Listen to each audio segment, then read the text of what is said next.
ഇടുക്കി കട്ടപ്പന കല്യാണത്തണ്ടിൽ ലഹരി പാർട്ടി എന്ന പരാതിയെ തുടർന്ന് പരിശോധനയ്ക്കെത്തിയ പോലീസിനെ ആക്രമിച്ച യുവാക്കൾ. സംഭവവുമായി ബന്ധപ്പെട്ട് 4 പേരെ കട്ടപ്പന പോലീസ് അറസ്റ്റ് ചെയ്തു. എന്നാൽ പോലീസുകാർ ആക്രമിച്ചത് പ്രതിരോധിക്കുകയാണ് ചെയ്തത് എന്നാണ് യുവാക്കളുടെ പക്ഷം. സംഭവത്തിന് പിന്നാലെ ഓടി രക്ഷപ്പെടുന്നതിനിടെ പരിക്കേറ്റ 3 പേരെ കോട്ടയത്തെ ആശുപത്രിയിൽ പ്രവേശിപ്പിച്ചു.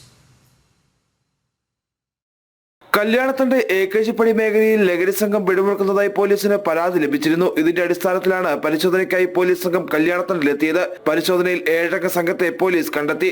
മദ്യപിച്ച് ബഹളം വെച്ച് ഇവരെ പിടികൂടാൻ ശ്രമിക്കുന്നതിനിടെ 7 പേർ ചേർന്ന് പോലീസുകാരെ ആക്രമിക്കുകയായിരുന്നു. ആക്രമണത്തിൽ പോലീസ് ഉദ്യോഗസ്ഥരായ ജിലൂബ് ജോസ്, അൽബാഷ്മി രാജു, ബിപിൻ മാത്യു, രാഹുൽ മോഹൻദാസ് എന്നിവർക്കാണ് പരിക്കേറ്റത്. തുടർന്ന് പ്രതികളെ പോലീസ് അറസ്റ്റ് ചെയ്തു. വാഴവര സ്വദേശികളായ നന്ദുമോൻ സണ്ണി, വിഷ്ണു VS, നിർമ്മല സിറ്റി സ്വദേശി അഭിജിത്ത്, ശ്രീജിത്ത് എന്നിവരാണ് പിടിയിലായത്. സംഭവത്തിന് പിന്നാലെ ഓടി രക്ഷപ്പെടുന്നതിനിടെ വീണ ഷിബിൻ ശശി, ഷിജിൻ ശശി, വിനീഷ് സുഗു എന്നിവർക്ക് പരിക്കേറ്റു. ഇവരെ കോട്ടയത്തെ ആശുപത്രിയിൽ പ്രവേശിപ്പിച്ചിരിക്കുകയാണ്. പ്രദേശത്തെത്തിയ പോലീസ് തങ്ങളെ മർദ്ദിക്കുകയായിരുന്നുവെന്നും പ്രതിരോധിക്കുക മാത്രമാണ് ചെയ്തതെന്നുമാണ് യുവാക്കൾ പറയുന്നത്.